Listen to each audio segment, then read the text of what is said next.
Welcome to Stat Plus, where we empower you to have smarter conversations about India's economy, markets, and global trends. Our goal is to equip you with insights that inspire meaningful discussions wherever you go, be it at work, with friends, or at your next networking event.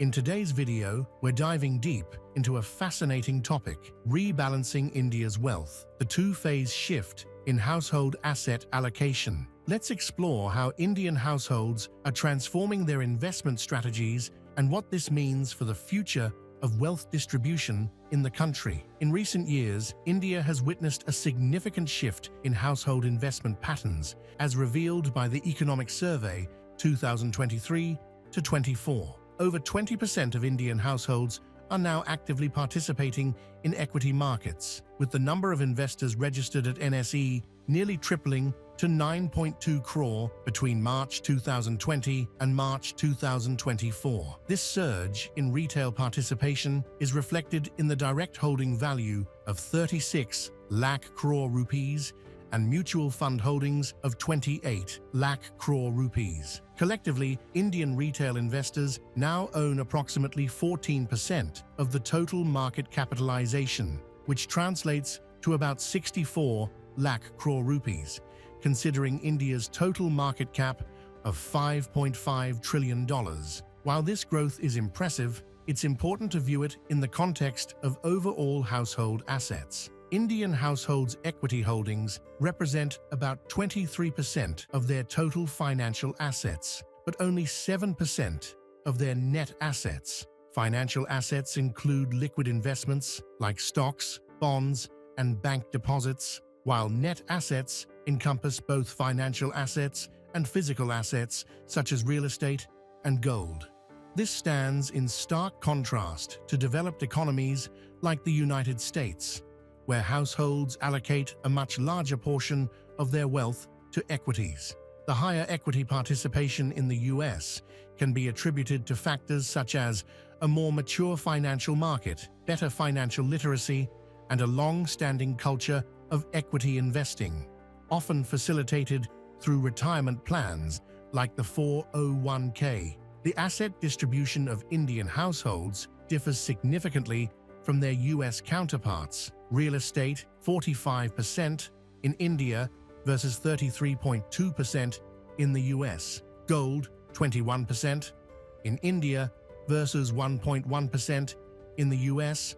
Financial assets, 34% in India versus 65.7% in the US. The total value of Indian household assets stands at approximately 900 lakh crore rupees. Notably, Indian households hold a substantial 27,000 tons of gold, likely the highest in the world.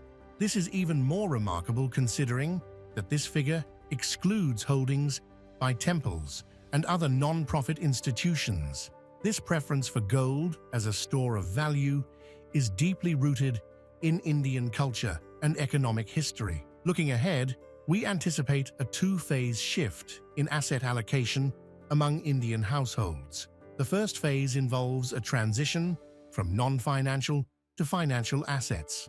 While the cultural affinity for gold is unlikely to diminish entirely, we may see a significant transfer from physical gold to dematerialized forms, such as gold mutual funds. The sovereign gold bonds played an important role in fast-tracking this transition away from physical gold. Traditionally, gold has been viewed as a zero-interest-bearing asset, primarily serving as a hedge against economic uncertainties. However, sovereign gold bonds change this classical definition by offering a fixed interest on gold investments, making it an attractive option for investors seeking both the security of gold and regular returns. Although the government may not issue additional sovereign gold bonds, the redemptions from maturing bonds are likely to flow into gold mutual funds rather than back into physical gold. This Phase 1 shift in household asset allocation has already begun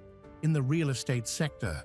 While real estate still accounts for about 45% of household wealth in 2024, This is a significant decrease from over 80% in 2003, while the proposed change in the 2024 budget to remove indexation benefits on real estate taxation could have accelerated this shift away from real estate. It has been subsequently rolled back by the government.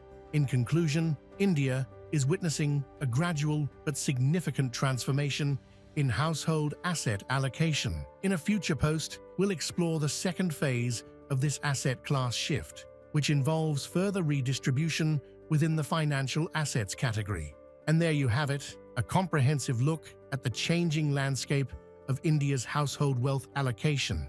At Stat Plus, we aim to keep you informed so you can engage in smarter, more impactful conversations about these crucial topics. We'd love to hear your thoughts. What do you think about this wealth redistribution trend? Are Indian households on the right track? Let us know in the comments below. Don't forget to subscribe and hit that notification bell to stay updated on our latest videos, helping you have smarter conversations about India's economy and beyond. Stay informed, stay ahead. We'll see you in the next video.